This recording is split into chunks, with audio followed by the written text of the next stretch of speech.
ಇಲ್ಲಿ ಬಂದಿರೋ ಎಲ್ಲ ಪತ್ರಕರ್ತರಿಗೆ, ಮಾಧ್ಯಮದವರಿಗೆ ಎಲ್ರಿಗೂ ನಮಸ್ಕಾರ. ಎಸ್ಪೆಷಲಿ ಈ ಪ್ರೋಗ್ರಾಮ್ನ ವೀಕ್ಷಿಸ್ತಿರೋ ಎಲ್ಲ ನನ್ನ VIP ಸ್ಗೆ ಲವ್ ಯು ಅಂತ ಮಾತು ಸ್ಟಾರ್ಟ್ ಮಾಡ್ತೀನಿ.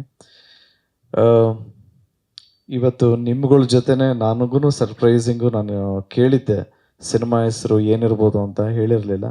ರಾಮರಸ ಅಂತ ತುಂಬಾ ಚೆನ್ನಾಗಿ ಇಟ್ಟಿರೋವಂಥ ಟೈಟ್ಲು. ಎಷ್ಟು ಜನ ಕುಡ್ದಿದ್ದೀರಾ ರಾಮರಸ ಇಲ್ಲಿ ಅಂತ ಕೇಳಿದೆ ನಾನು. ಸೊ ಆ್ಯಕ್ಚುಲಿ ನಮ್ಮ ದಿವಂಗತ ದ್ವಾರಕೇಶ್ ಸರ್ ಅವರು ನಿನ್ನೆ ಇರಬೇಕಿತ್ತು ಪ್ರೋಗ್ರಾಮು, ಬಟ್ ಮೊನ್ನೆ ಅವ್ರದ್ದು ಇನ್ಸಿಡೆಂಟ್ ಆಗಿರೋದ್ರಿಂದ ಇವತ್ತು ಪೋಸ್ಟ್ಪೋನ್ ಆಯಿತು.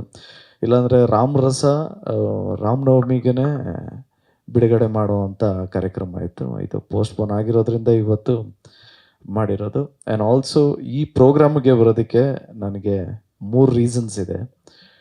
ಒಂದು, ಗುರುದೇಶ್ ಪಾಂಡೆ ಸರು. ಏನಕ್ಕೆ ಅಂದರೆ ಸಾಕಷ್ಟು ಜನ ನ್ಯೂ ಕಮರ್ಸ್ನಾಗಲಿ ನಿರ್ದೇಶಕರಿಗಾಗಲಿ ಚಾನ್ಸ್ ಕೊಡ್ತಾರೆ. ಆ್ಯಂಡ್ ಆಲ್ಸೋ ಅದಕ್ಕಿಂತ ಜಾಸ್ತಿ ಹಾನೆಸ್ಟ್ಲಿ ಟಾಕಿಂಗ್, ನಮ್ಮ ಅಣ್ಣನ ಜೊತೆ 2 ಸಿನಿಮಾ ಮಾಡಿರೋ ಡೈರೆಕ್ಟರು. ಲಾಸ್ಟ್ ಟೈಮ್ ನಾನು ಪುನೀತ್ ಸರ್ ಬಂದಾಗಲೂ ಇದನ್ನೇ ಹೇಳಿದ್ದೆ, ತಿರ್ಗಾ ರಿಪೀಟ್ ಮಾಡ್ತಾ ಇದ್ದೀನಿ. ಸಂಹಾರ ಮತ್ತು ರುದ್ರತಾಂಡವ ನಮ್ಮ ಅಣ್ಣನ ಜೊತೆ ಮಾಡಿದರು. ಆ ಬಾಂಡಿಂಗ್ ಇದೆ.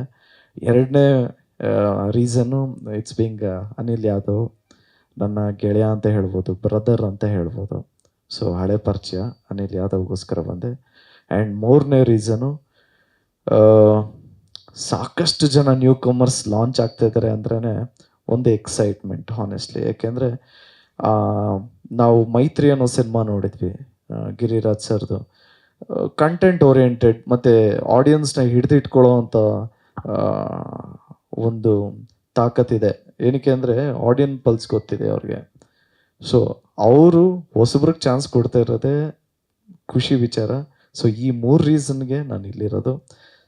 ಥ್ಯಾಂಕ್ ಯು ಸೋ ಮಚ್ ನನ್ನನ್ನು ಇಲ್ಲಿ ಕರೆದಿರೋದಕ್ಕೆ. Love you all. ಜಯ Anjaneya. All the very best.